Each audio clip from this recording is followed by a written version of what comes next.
Bonjour à tous et à toutes, bienvenue sur ma chaîne Sandara 555. Je suis Sandra, médium humaniste, praticienne holistique. Nous sommes le dimanche 6 décembre, c'est la Saint-Nicolas. Donc je souhaite une très bonne fête à tous les Nicolas. Puis c'est la Saint-Nicolas. Voilà. Alors, mois de décembre. Alors je voulais commencer puisqu'on est que le 6. Par un petit message d'Hélène Caddy pour le mois de décembre. Il me fut montré une grande boule de lumière. Il en sortait des rayons de lumière éclatants et des rayons très ternes. Y retourner, j'entendis les mots. Quand tu auras parcouru le cycle complet, tu retourneras à moi, la source de toute vie, et tu deviendras un avec moi, comme tu l'étais au commencement. Et voici le petit message du 6 décembre.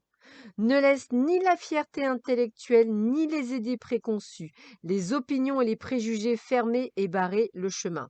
Ne te ferme pas non plus à la vérité parce qu'elle ne vient pas par des moyens conventionnels ou orthodoxes. Tu es en train de passer dans le nouveau et par conséquent, tu dois être préparé à beaucoup de nouvelles méthodes et de nouveaux moyens. Lorsqu'à l'école, on fait passer un enfant dans une classe plus élevée, il doit apprendre à s'ouvrir, à absorber et à accepter tous les nouveaux sujets qu'il doit apprendre. Il en est de même avec le fait de passer dans le nouvel âge. Tu dois avoir le désir d'oser, d'essayer de nouvelles expériences, de marcher avec entrain dans l'inconnu.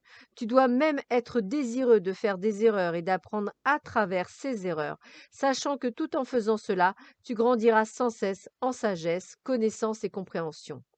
Ne t'inquiète pas, tu n'auras pas à passer tout droit de la sixième à la première. Pas à pas, le chemin te sera révélé et on te fera avancer graduellement. Voilà pour le petit message d'Hélène Caddy et nous allons voir tout de suite ce que cette journée nous réserve. Allez, écoutez, un besoin de retour sur soi, voilà, de se déconnecter du monde, de se retrouver avec soi-même, chose importante.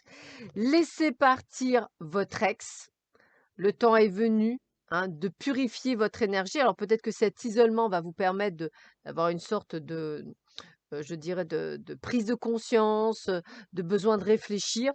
Et puis on me dit que lorsque vous rencontrerez la bonne personne, exprimez votre amour. Ça, c'est important. Dites les choses que vous avez, exprimez-vous. C'est pas une question de faire peur à l'autre. Si c'est la bonne personne, il n'aura pas peur ou elle n'aura pas peur de vous. Donc, exprimez-vous. Allez, on continue. Qu'est-ce qu'on vous dit? Ah, magnifique. Le papillon. Le papillon, c'est vraiment la transformation, la métamorphose en quelque chose de beaucoup plus beau, de beaucoup plus merveilleux. Alors peut-être par le biais des connaissances, peut-être une certification, peut-être des études, peut-être une envie d'apprentissage aussi, ou d'aller voir un petit peu ailleurs. On vous sent triste dans votre vie actuelle, on vous sent ne pas être à votre place. Peut-être faut-il faire effectivement des changements dans ce sens-là pour vous sentir en paix avec vous-même et surtout à votre place. Alors, je garde celle-là à la fin parce qu'elle est vraiment magnifique. On a le noisetier. Alors déjà, entre parenthèses, je ne sais pas vous, mais moi personnellement, j'adore les noisettes. Alors, le noisetier. Le noisetier. Que vous apporte le noisetier? Alors, le noisetier. Lâchez prise. Lâchez prise. Laissez-vous aller. Connaissance. Apprentissage. Des termes et des mots qui sont importants pour beaucoup d'entre vous. On a la carte 13 du hou. Alors, le hou, ça pique, mais c'est la bonne saison. Alors, immortalité, protection, alchimie, tempérance, résistance. Donc, il y a bien quelque chose qui doit changer en vous, quelque chose qui doit avoir toute sa compréhension, toute sa folie. Et je vous ai gardé la meilleure parce que j'ai trouvé qu'elle était magnifique. L'arc-en-ciel, l'âme ciel, excusez-moi. Le troisième monde. Le mot-clé, être vous-même. C'est quand même magnifique comme carte. Vraiment très, très, très belle carte. On est sur quand même le troisième monde. Alors, je vous le lis parce que c'est beau. Le troisième monde n'est ni l'au-delà ni le paradis. Il est représenté par une île qui est l'unité primordiale. La plus connue est Avalon, où siègent les rois en sommeil. Cet espace merveilleux autorise la vision définitive à la fois naissance et aboutissement. C'est le monde des dieux, correspondant au Cid des Irlandais, au Gwenved des Bretons, le monde blanc. C'est magnifique. Je vous laisse la regarder parce que pour moi, elle résonne beaucoup et j'espère que pour beaucoup d'entre vous, elle résonnera autant. Âme ciel. On continue. L'ange de la foi. Bon, bah, je crois que tout est dit.